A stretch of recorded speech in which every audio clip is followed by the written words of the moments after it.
Sick and tired of people saying war on terror. There's no such thing as war on terror. In World War II, how smart would it have been if the United States of America said that they were at war with the Blitzkrieg, or they were at war with the kamikaze?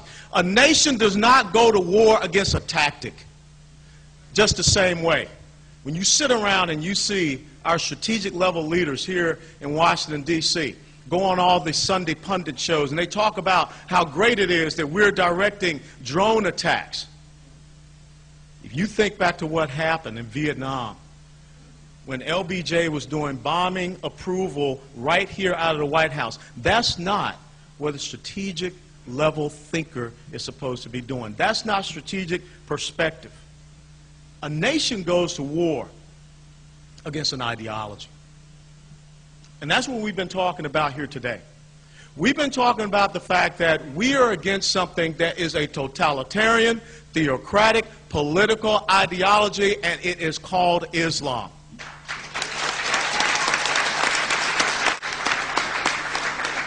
This is not about Muslims.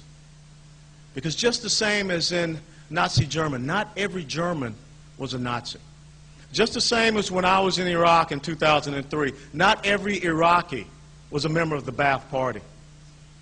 What I am talking about here is an ideology that has existed since 622 AD, since the 7th century. It got started with a thing called the Nakla Raid, which was after Muhammad made his hijrah, leaving Mecca, going out to Medina. It has been violent ever since. It has confronted Western civilization, and this is just another chapter in the long book that they are writing to conquer each and every one of us. And now is our time. Just as our forefathers had to stand and turn these enemies back, we must now stand and turn these enemies back in today.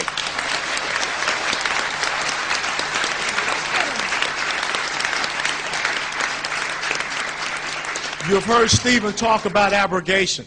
You need to understand things such as the Treaty of Hudaybiyah, where they will sit and they will deceive you by holding off so that they can become strong, which is how, back at about 627, 628, that is how Muhammad was able to then go in and overtake Mecca. The exact same thing that is happening right now. You need to understand the traditions of Muhammad. When he wrote letters to Khosroes, the Persian emperor, when he wrote letters to Heraclius, the Byzantine emperor, that said, you have three choices. You convert, you subjugate, or we're coming to get you. Well, guess what? Back in about 1992, Osama bin Laden did the exact same thing. He sent a letter to the United States of America. Later on, in about 2005 or 2006, Mahmoud Ahmadinejad did the exact same thing. He sent a letter to the American people and to President Bush. We are already in a declared war, and if we do not have the type of leadership that can understand that can study this enemy, this adversary, we're on the road to perdition right now in this great country. We need to understand, as everyone here has sat and told you, stood and told you, Sharia law is incompatible with who we are in Western civilization, and definitely who we stand for in the United States of America. It is not about freedom. It is not about liberty. It is not about protecting human rights or women's rights. It is about what Islam says. The word means submission. And I don't know about you all here. I'm not living as a dhimmi. I'm not living and subject to any other type of ideology except for that which is written in the Constitution of these great United States of America.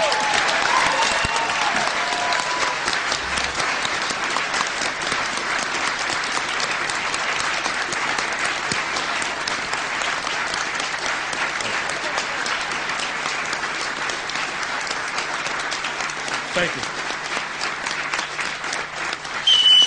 We must understand that we have to regain the initiative in this fight.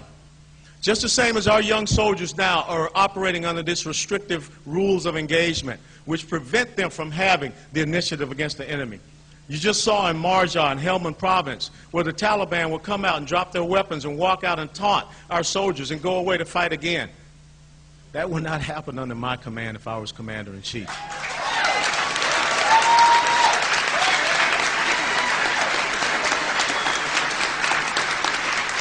And just the same, we need to develop the right type of strategic level rule of engagement, because our constitutional rights should not be afforded to illegal enemy combatants as stated in the Geneva Convention.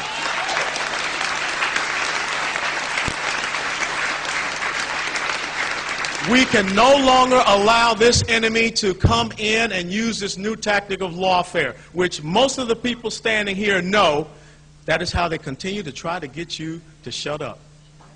We should be going after them, not allowing them to use our legal system, and I'll be damned any lawyer that will stand up and prosecute a United States citizen to take away their freedom of speech. They are not my brother. They are not my sister. They need to pack up and leave this country.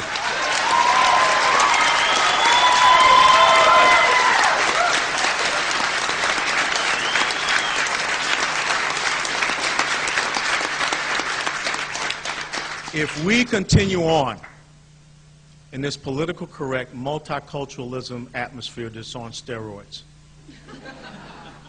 we are paralyzing ourselves from taking the right and proper actions. We see what is happening in Sudan. We see what is happening in Austria. We know about Geert Wilders in the Netherlands. We know what's happening in Denmark. Trend analysis is what we called it. There's nothing wrong with it. And for those of y'all here that are in the media, stop calling it profiling. It's about identifying the enemy and what they're doing and going after them. When I was a commander in Iraq, I knew that young men on dirt bikes were coming out of the groves to lay out IEDs and attack us. I was not going to chase women in burqas in the middle of the night in their houses. It's trend analysis. Stop being politically correct. Stop allowing them to come into our country.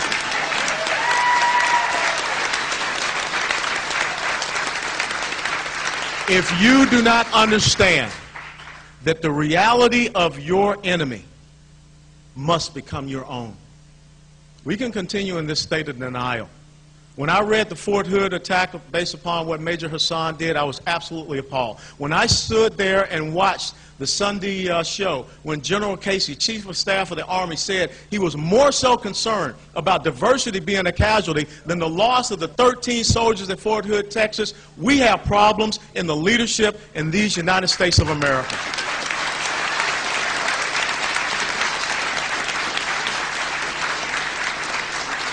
We must accept their reality. And the way ahead is so simple. You've got to get the right type of leadership in this country, because that's what it's about. We've got to get the right type of leadership across Europe. We've got to get the right type of leadership that will not be afraid. Members of the media, stop attacking Jews and Christians. Stop being afraid of this enemy. Show the same type of vehemence that you want against your fellow Americans, against them. Because let me tell you something. 30 to 40 years from now, if they're successful and they have control of this country, there will be no free media. There will be no free speech. There will be no freedom of expression. And guess what? You will have been complicit in this because you are too much of a coward to take a stand.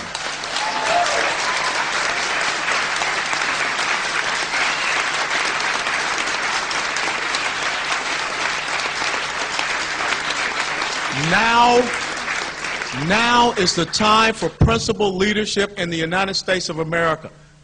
Because there's the quote that Elizabeth has taken from me: when tolerance becomes a one-way street, it leads to cultural suicide. When I am able to fly to Saudi Arabia with my Bible in hand, with my cross around my neck, to go to Mecca and go to a church, then guess what? We're good to go. But until that point, we have to understand the objectives and the goals that Islam has set forward. We have to be proud of who we are. We cannot have leadership that will go stand before the Turkish General Assembly and say that America is not a Judeo-Christian nation. We cannot have a leadership that goes and stands in front of a university in Cairo, Egypt, and apologizes for the United States of America. That is not about what American pride is. We cannot have leadership that is asked, how do you define victory? And they cannot. Well, let me tell you, this is how I define victory. It's just the same as Ronald Reagan did when he was asked about communism. We win they lose. God bless you all. Thank you.